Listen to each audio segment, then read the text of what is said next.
Libro tercero. Teoría pura de la República. Antonio García Trevijano.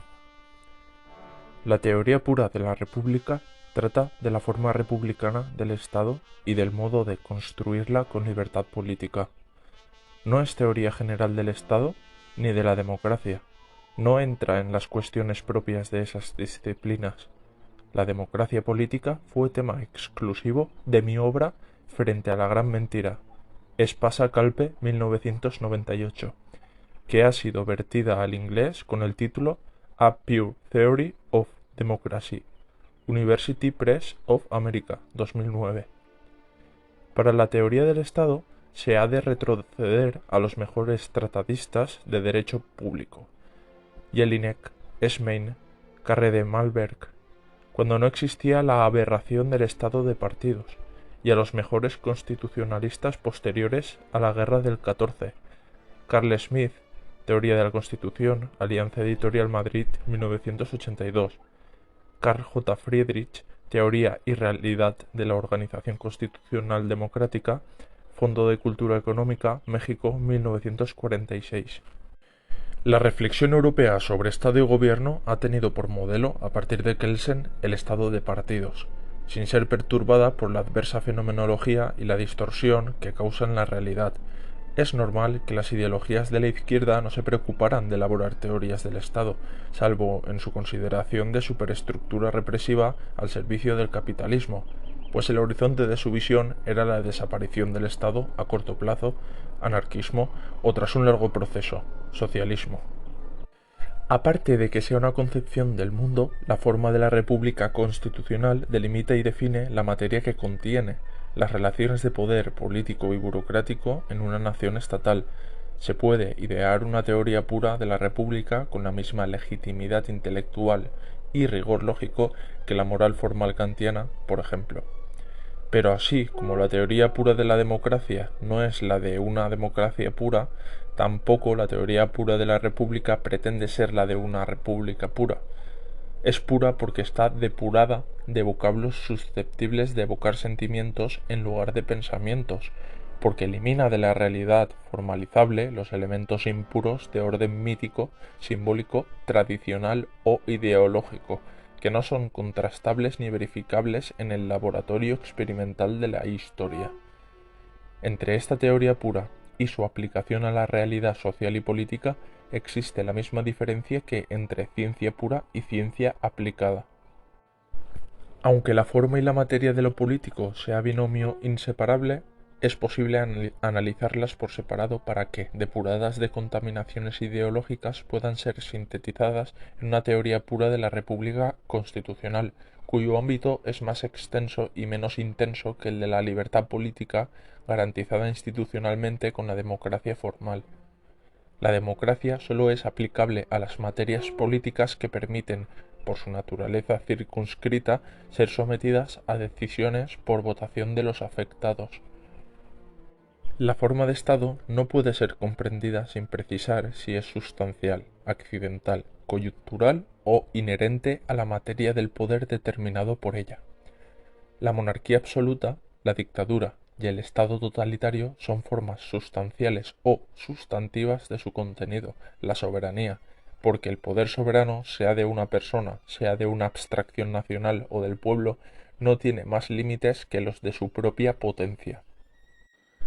Las monarquías y las repúblicas parlamentarias eran formas adjetivas y accidentales, tan aptas para formalizar el poder monárquico como el republicano. El estado de partidos es forma accidental por su idéntico contenido en monarquías y república, y una forma coyuntural respecto de la Guerra Fría que la creó.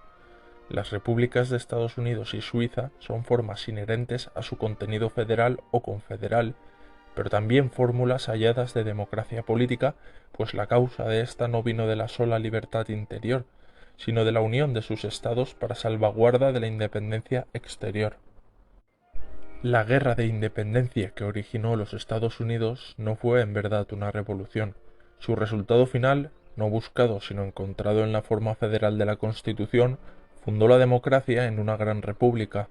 Rousseau no lo creía posible, sin saberlo ni proponérselo sus agentes. Es más, creyendo, salvo el inteligente Hamilton que la estaban evitando, para los demás, Madison y Adams, era indeseable la única democracia que la historia les había permitido conocer, la directa. La genialidad consistió en que, para no romper la unión de los estados, como estaba ya sucediendo con la primera unión confederal, los mismos autores de aquella constitución parlamentaria renegaron de su propia obra y recurrieron a la unitaria fórmula del presidencialismo federal, sin saber que así estaban fundando, con la separación de poderes, la democracia representativa. La comprensión de la génesis de las formas de Estado abre la vía a este descubrimiento. Las relaciones de poder político no las determinan las voluntades derivadas de la distribución social de las posiciones de mando y obediencia, lo cual no causaría el enigma de la servidumbre voluntaria, sino exclusivamente las potencialidades estatales ya insinuadas en la sociedad.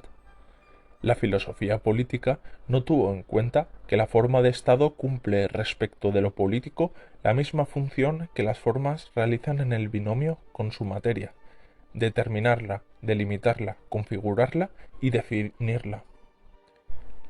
Así como la forma determina y configura la sustancia material de un leño y lo convierte en mesa, la forma de Estado determina y pone límites a la sustancia energética de las potencias sociales para convertirlas en poderes institucionales controlables.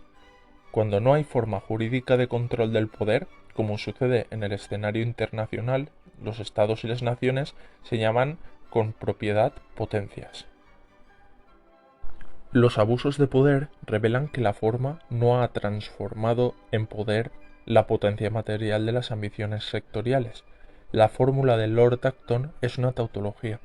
El poder absoluto se corrompe absolutamente porque no es poder sino potencia. Y no es corrupción, sino cualidad de su naturaleza que la potencia de los partidos estatales no pueda ser frenada por ningún poder social. Si la potencia supera al marco político que la manifiesta, éste la obedece. El abuso de poder, facultad legal más potencia, traduce una ecuación matemática que las estadísticas podrían cuantificar. La corrupción es directamente proporcional a la parte de potencia no transformada en poder controlable. Antes de morir, el mercenario Coleone dijo a los venecianos: «No volváis a confiar el poder a un general. No sabéis el daño que podría haberos hecho». Eso era potencia material y no poder formal. La forma de Estado puede ser concebida como conjunción de relaciones sistémicas al modo de las construcciones de la ciencia, siempre que parta de una unidad irreductible de la que se deduzca todo el edificio doctrinal. En una estructura de representación como la república, esa unidad es la mónada representativa. La teoría pura parte de la lealtad objetiva, en tanto que valor supremo de la representación política, en lugar de la subjetiva fidelidad, hasta llegar a la solución de genuino problema político con la ecuación verdad igual libertad, después de haber hallado en el camino dos tesoros institucionales. 1. La unidad irreductible de la república en la mónada representativa, distrito electoral, abre la posibilidad de construir con ella la estructura representativa de la república constitucional, como hizo la ciencia física con el átomo. 2. El principio de intermediación en la polaridad libertad-autoridad, encarnado en una institución nacional representativa, permite equilibrar los poderes legislativo, ejecutivo y judicial, separados en origen, y realizar el principio universal de continuidad de la sociedad en el Estado. El paso de lo político a la política, donde la indeterminación de la generalidad de lo político se determina en la particularidad de lo legislable y gobernable, no puede ser otro que el dado por los procesos electorales en todos los niveles de representación y gobierno. En esos momentos actúa la libertad constituyente de la acción política, tanto si se trata de definir la Constitución de la República como de renovar a los titulares personales de sus instituciones. Pero en las propias elecciones aparece ya la dificultad teórica, y práctica de saber si el poder electoral que Simón Bolívar concibió como cuarto poder independiente es constituyente o constituido. Un tipo de problema que no se plantearon los tratadistas de la teoría del Estado, salvo Carré de Malberg y otros pocos juristas, por la confusión entre libertad política colectiva y libertades públicas o civiles, entre libertad constituyente y libertades constituidas. La teoría pura no puede eludirlo sin producir la falta de garantía de todas las libertades individuales con la libertad política colectiva, pues la libertad electoral y el poder electoral que resulta de ella son las primeras manifestaciones del poder constituyente de la libertad política. El valor de la Constitución no consume ni agota el poder de la libertad constituyente. Esto lo puede admitir sin dificultad teórica toda la doctrina, pero como excepción para los momentos de reforma constitucional, como si fuera posible que la libertad política pudiera estar interrumpida e inoperante mientras tanto. La teoría pura se ha planteado el tema de la naturaleza constituyente o constituida del derecho electoral, es decir, si es derecho natural del elector anterior al reconocimiento por el Estado, si es atribuido natural del cuerpo electoral surgido de la comunidad nacional o si es una concesión estatal al individuo capaz de votar. La cuestión trasciende a la teoría pura por la necesidad de saber si el cuerpo electoral es elemento constitutivo o requisito sine qua non de la sociedad política. Y al meditar sobre la complejidad de este tema se tropieza con la naturalidad de lo elemental, o sea, que se trata de una cuestión de hecho antes que de derecho, es decir, de un presupuesto. Como sucede en el origen de todo tipo de instituciones jurídicas, el hecho típico procede al derecho, la costumbre a la ley. La teoría pura intentó buscar el hecho elemental republicano por el camino equivocado de las instituciones históricas, es decir, en la senda del derecho público republicano y de la doctrina que lo interpreta. Pero en la rutina de la senda jurídica no podía percibir que el hecho irreductible de la res pública, antes de ser derecho, estaba delante de los ojos como hecho natural en la mónada vecinal, que es lugar de convivencia de lo político y la política municipal. Hecho anterior a los estados modernos, hecho revolucionario de la Comuna de París cuando desapareció el signo monárquico del Estado. La mónada republicana presenta en esta obra sus credenciales científicas en tanto que unidad indivisible de la representación, como átomo res publicano con el que se compone la estructura relacional entre comunidad nacional, sociedad civil, sociedad política y Estado republicano. Es decir, doblemente publicano, público por la materia y público por la forma.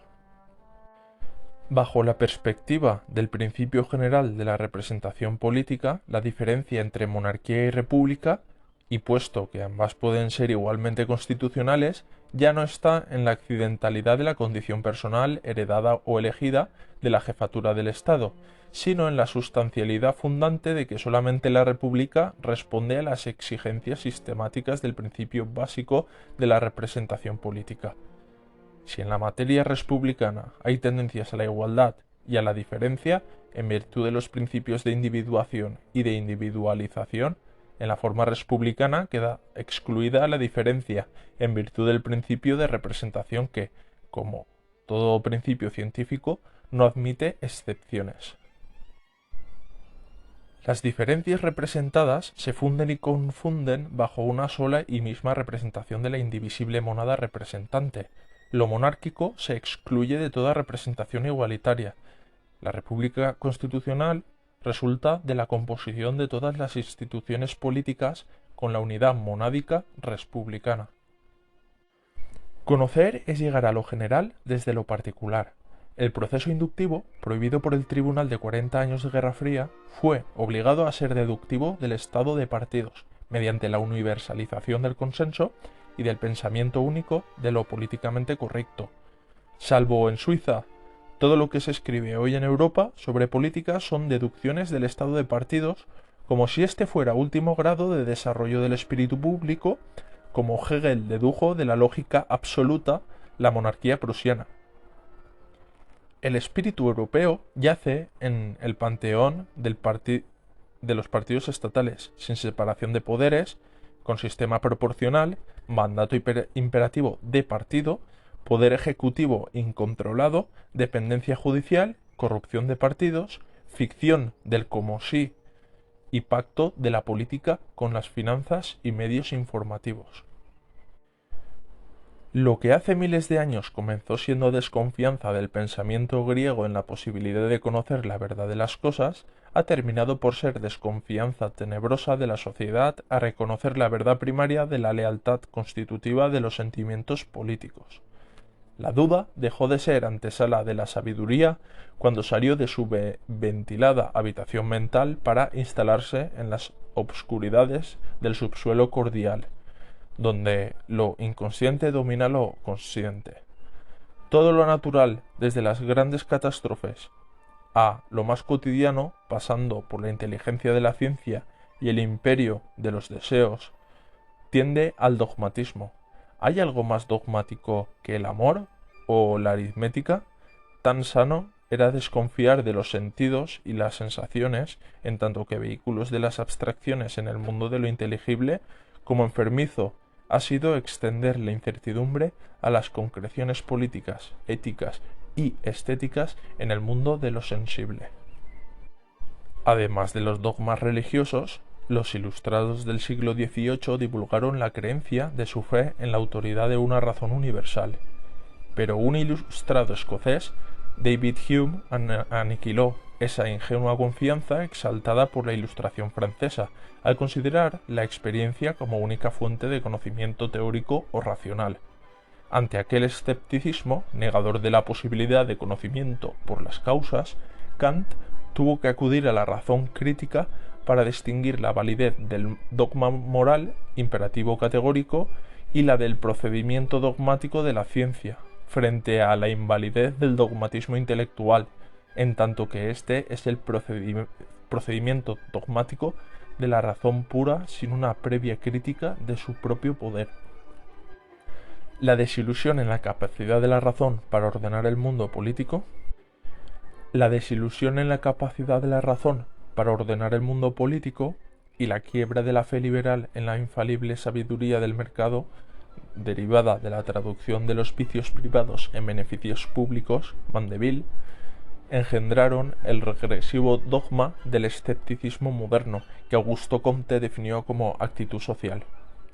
El escepticismo no es sino un estado de crisis resultado inevitable del interregno intelectual que sobreviene siempre que el espíritu humano está llamado a cambiar de doctrina, como medio indispensable empleado por el individuo o por la especie para permitir la transición de un dogmatismo a otro, lo cual constituye la única utilidad fundamental de la duda. Système de politique positive, 1854. Pero desde la implantación de la cultura occidental de Guerra Fría ya no se trata de ritmos espirituales ni imaginarias filosofías de la historia, como creyó el creador de la física social, sociología, sino de arrumbamientos de la humanidad en guerras expansivas y holocaustos. Pero desde la implantación de la cultura occidental de Guerra Fría ya no se trata de ritmos espirituales en imaginarias filosofías de la historia, como creyó el creador de la física social, sociología, sino de arrumbamientos de la humanidad en guerras expansivas y holocaustos. La europea del XIV trajo el dadaísmo estético y el cultivo de la escéptica frivolidad que condujo a la siguiente. La mundial del 39 consolidó el escepticismo en los métodos de investigación científico-militar, el maniqueísmo de la cultura de masas en la Guerra Fría y el derrumbamiento de todas las ideologías occidentales. El estado de partidos, fruto de la unión del dogmatismo militar del vencedor estadounidense con el pirronismo político de los vencidos, aseguró la estrategia de condominio del mundo con el vencedor oriental. El derribo del muro de Berlín abrió la compuerta que retenía el escepticismo moral a este lado del telón de acero anegando de corrupción a los pueblos europeos desde el Cabo de San Vicente a los Urales. El imperio que quitó la máscara en las Azores y la península ibérica, dominada por los hijos de la dictadura orgánica, pasó a ser la plataforma del espíritu de conquista del capitalismo contra la débil resistencia europea que lo contradecía en Irak. Se universalizó el esteticismo como actitud social, y el candidato Obama emergió como ingenua respuesta popular al esteticismo político. Para la falta de pensamiento llamada pensamiento débil, el escepticismo epistemológico e impropiamente derivado en el mundo político de la teoría de la relatividad y del principio de incertidumbre en las partículas elementales fundamenta y legitima no sólo el escepticismo intelectual, sino hasta el actual pirronismo social, donde el vale, ya vale o el todo vale ocupan feamente los espacios públicos antes reservados, bellamente a la consistencia de la verdad científica probada y a la vigencia de la verdad moral evidenciada. El escepticismo se ha convertido en dogma social que se refuta a sí mismo. Si nada es susceptible de ser afirmado como verdad y cada cual tiene la suya, tampoco puede ser objetiva la verdad de la duda sobre todo.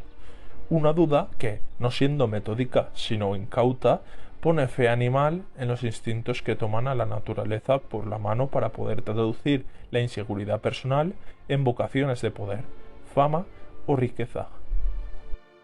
En el imperio del escepticismo moral, las pretensiones de formular una teoría normativa de la democracia como forma de gobierno y una teoría científica de la república constitucional como forma de Estado parecen desanimados de la ingenuidad intelectual, aunque la primera esté deducida de la experiencia de la falta de libertad política en Europa y la segunda se haya construido sobre la piedra angular de un descubrimiento trascendental para la inteligencia de la razón política en las relaciones de dominio público. La verdad política está en su identidad con la libertad colectiva, principio de continuidad de la sociedad en el Estado expresado en el axioma verdad-libertad. La acusación de dogmatismo carecería de sentido frente a una teoría pura de la República que declara no ser descriptiva sino constitutiva de su objeto.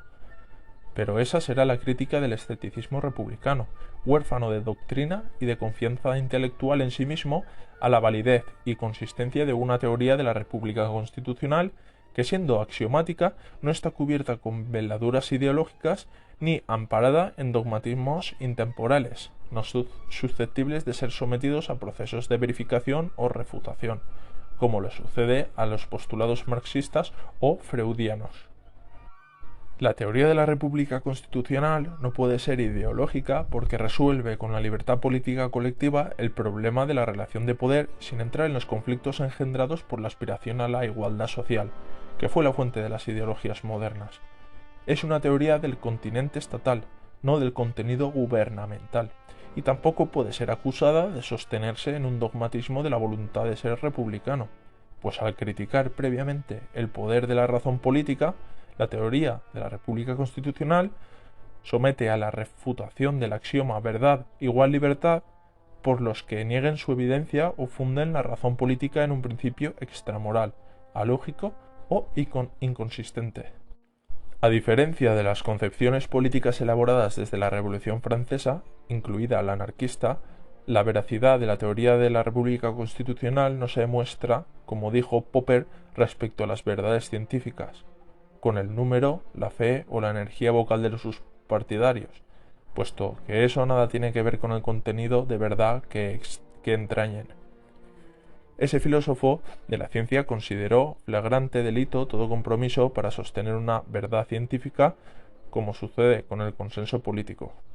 La teoría de la República Constitucional no exige compromiso alguno de la crítica en la verdad axiomática que ella misma descubre, pues la verdad implica voluntad de verdad. Sin embargo, como la teoría-acción de la República Constitucional no es reconstruible en experimentos repetidos que puedan ser sometidos a la lógica del descubrimiento, sino solamente verificable con su realización histórica por la praxis correspondiente de la libertad política, tenemos que acudir a la psicología social del hallazgo de lo nuevo a la generalizada participación de las inteligencias y las voluntades personales en la verdad que descubren, para predecir cómo se realizará la transformación pacífica del Estado de partidos en república constitucional y democracia política. La honestidad intelectual consiste en no refugiarse en trincheras sentimentales y salir sin miedo a campo descubierto para declarar bajo qué condiciones estaría dispuesta ella misma a abandonar su posición. La teoría de la República Constitucional podría ser superada por una teoría general que la integrase en una concepción unitaria de la libertad política y la justicia distributiva por ahora inimaginable. Ni un genio que reuniera los talentos de Locke, Montesquieu, Rousseau, Hegel, Tocqueville, Marx, Mill, Stein y Gramsci sería capaz de formularla.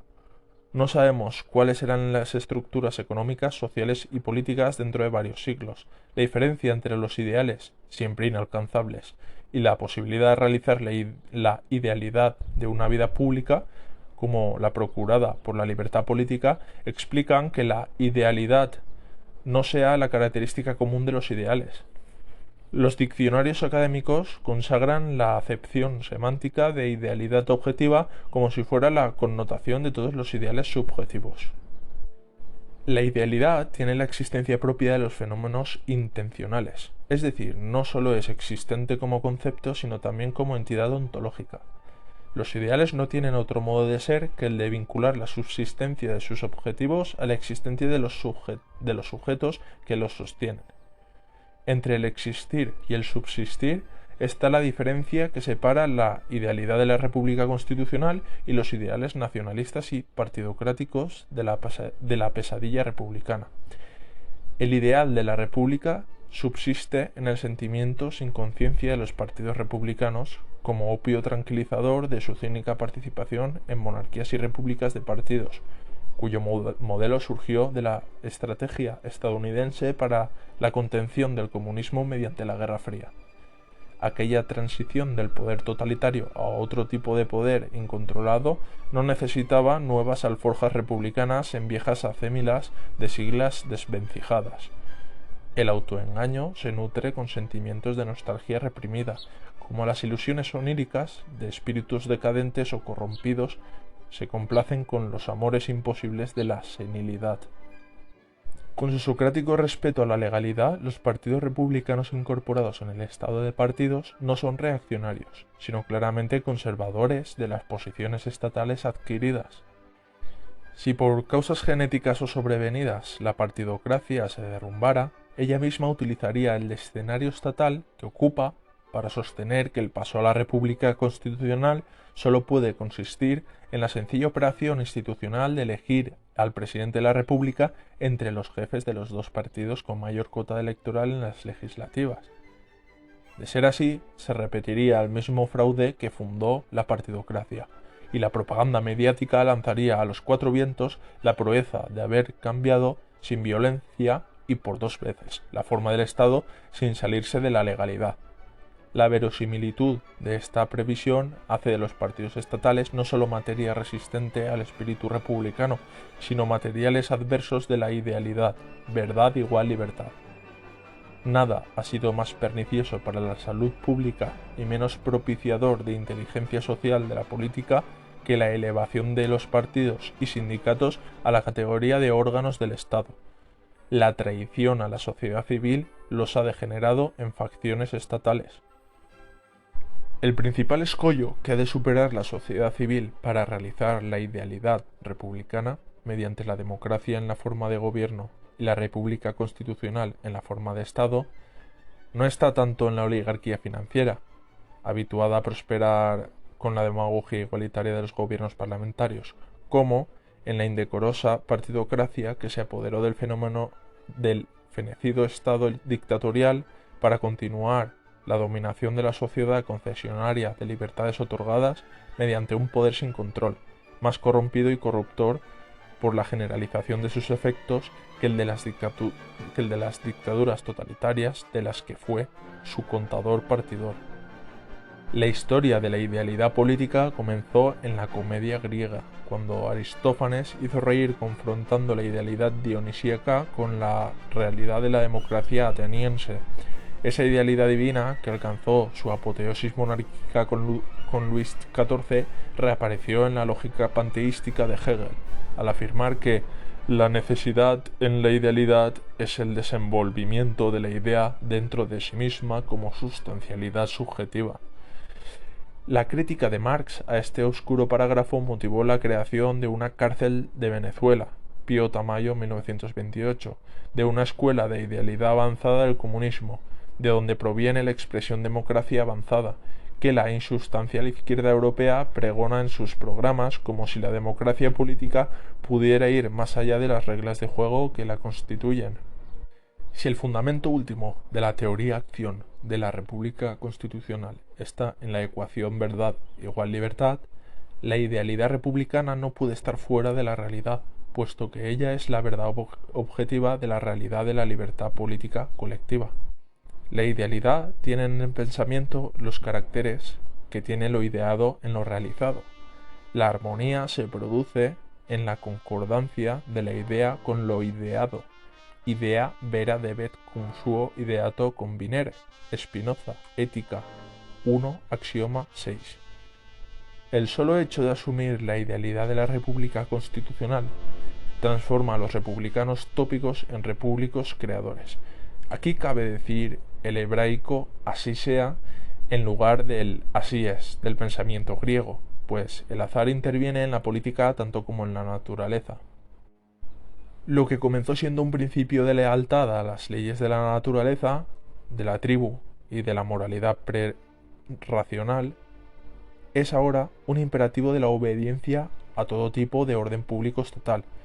La tradición legalista choca con la función civilizadora de la República Constitucional basada en valores de lealtad a la naturaleza, a la sociedad civil y a la moral racional.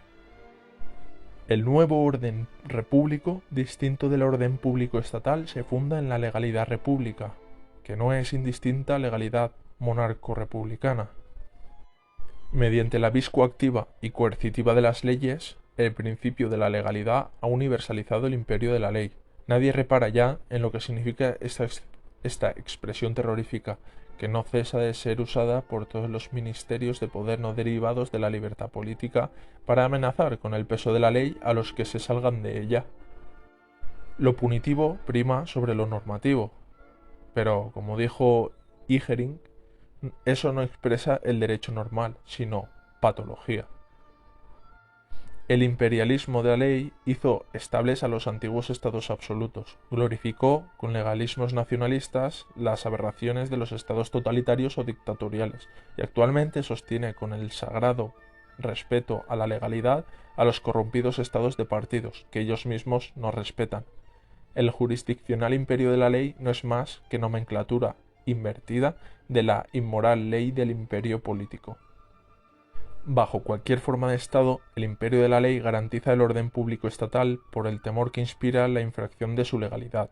El énfasis no está puesto en la idea de que todas las leyes han de ser legales, es decir, constitucionales, sino en el mandato incondicional de obedecer por el principio a las leyes y no por ser resultado final de un proceso regular donde haya sido decisiva la intervención de los que han de obedecerlas.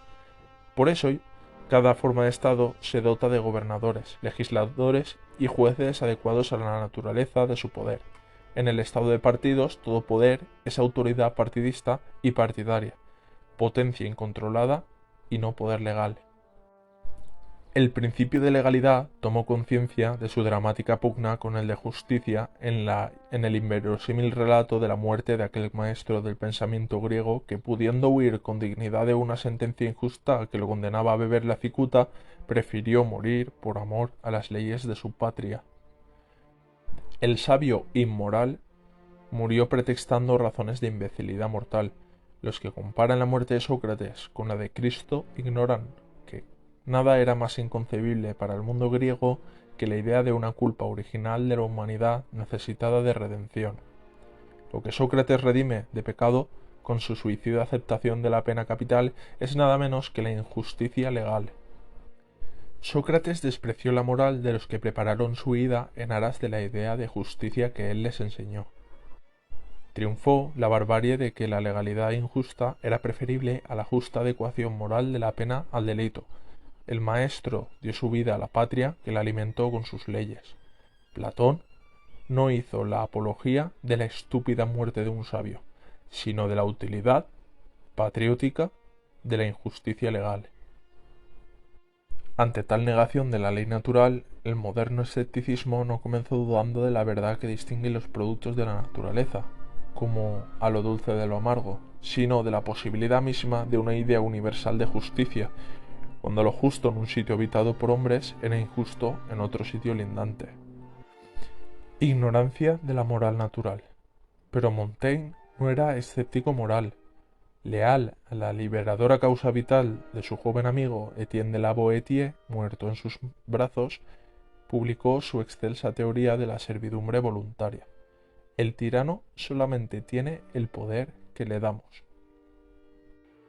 La respuesta a la relatividad espacial y temporal de la justicia legal la dio Montesquieu, con su doctrina climática y geográfica del espíritu de las leyes, que no era el del legislador, sino el de las naciones o pueblos territoriales.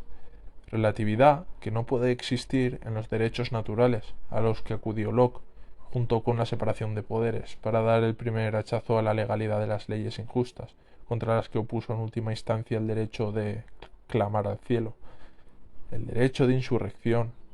Aquí terminó la quimera política del injusto idealismo platónico de la ley. La antinomia entre la idea de justicia y el principio de legalidad, o entre la razón técnica de ésta y la razón natural de aquella, no la podía conocer y aún menos resolver la concepción del mundo grecorromano. La democracia griega identificó la república con la idea de justicia. Por eso el valor supremo de su derecho positivo fue la equidad. La república romana transformó las antiguas costumbres en leyes civiles de refinada técnica jurídica frente a los peregrinos sometidos a un derecho de gentes basado en la ley natural. Dar a cada uno lo suyo presuponía que la justicia distributiva había sido establecida antes mediante el derecho de propiedad, con la reciprocidad en las prestaciones y con la autonomía contractual. El valor supremo de su derecho positivo era la legalidad. La antinomia entre legalidad técnica y moralidad natural fue el legado romano al derecho occidental. Esa antinomia no la resolvió el justnaturalismo de la Reforma, ni el formalismo de la teoría pura del Estado, tan vacía de contenido normativo de la justicia conmutativa como de la distributiva, y legitimadora de la igualdad en todas las formas de Estado. En el parlamentarismo británico, el imperio de la ley estaba atemperado por antiguas leyes fundamentales del reino, materialmente constitucionales, que no engendran derechos ciudadanos, pero los hacen nacer de las libertades conferidas por el derecho común, common law. Kant creyó resolver la antinomia legalidad-moralidad de un modo original, pero que no evitaba caer en círculo vicioso. Llamó legalidad a la voluntad que obra según la ley moral, y moralidad a la que lo hace por amor a la ley. La legalidad era la acción conforme al deber, mientras que la moralidad la acción por el deber, lo que le llevó a excluir la moralidad de las acciones para recluirla tópicamente en el terreno de las intenciones, como en la religión católica. El círculo argumental aparece cuando, consciente Kant de la necesidad de pureza en la ley moral, tiene que separarla externamente de la legalidad para unirlas en el terreno de la conciencia, donde la moralidad se identifica con el respeto a la ley. Pero dejó una puerta de escape a los impulsos morales, al reconocer que pueden desarrollarse no sólo por contemplación interior, sino por ejercicio externo. La crítica del principio de legalidad parte del axioma de que no puede ser principio lo que es consecuencia. La ley no principia la existencia de la realidad social ni su conocimiento. Tampoco puede ser principio lo que es reducible a otro principio, dentro del mismo orden de otro del que se derive. La ley es fruto y no razón de ser de la existencia social o política, de las que no puede dar principio que las explique.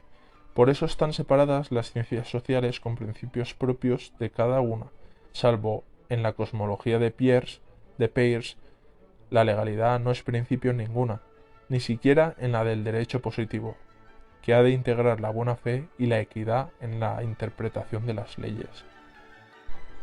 En los estados de partidos, la legalidad la dictaminan legisladores que no respetan la prohibición constitucional de mandato imperativo, juzgadores que dan validez a las leyes inconstitucionales emanadas de mandatos de partidos, gobernantes que burlan el principio de generalidad de la ley, otorgando privilegios y legislando por decretos leyes, y policías que procuran el orden público con medios ilegales. En el orden político, donde cobra todo su sentido el concepto de legalidad como antinomia de la moralidad, una contradicción que no ha sido resuelta en la filosofía moral ni en la teoría política, porque ambas han desconocido el axioma de que la única verdad política es la libertad colectiva, axioma constituyente del orden repúblico del que se deriva la armonía entre legalidad republicana y moralidad pública. La antinomia la resuelve el principio de lealtad constitucional a lo natural y a lo moral, constituyentes de lo civil y lo civilizado a través del reconocimiento de los derechos naturales como derechos positivos, y de la equidad, la buena fe y la moralidad como criterios de hermeneusis legal en los códigos civiles. El examen de la legalidad de las leyes, su constitucionalidad, implicará en la República Constitucional la posibilidad de la anulación de las mismas por la jurisdicción ordinaria cuando vulneren el proceso normativo de su elaboración, aprobación y promulgación, o cuando infrinjan la moralidad incorporada al derecho positivo a través de la equidad y los derechos naturales.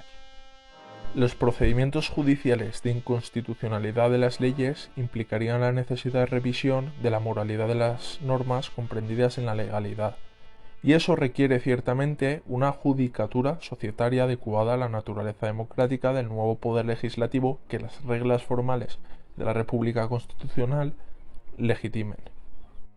Si Kant creyó resolver la antinomia metiendo la moralidad en la conciencia, para que ahí se identificara con el respeto a la legalidad, la teoría de la República Constitucional la resuelve de modo más coherente extrayendo la moralidad del terreno de la conciencia individual, donde se reproduce, para meter en la Constitución de la legalidad de las leyes que la garantizan. De este modo, la República Constitucional sería el puente de unión entre el reino de lo que debe ser y el reino de lo que es. Su teoría contiene la verdad de lo verídico, como los descubrimientos de la ciencia.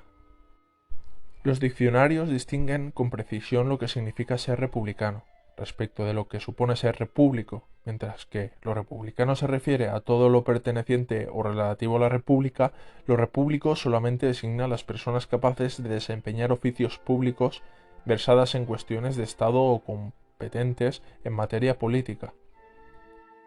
Fueron repúblicos y no simples republicanos los revolucionarios que, siendo competentes en la materia política por haberla extraído de las experiencias de la historia y de los grandes pensadores antiguos, fundaron estados independientes como aconteció con los republicanistas medievales y con los creadores de los Estados Unidos.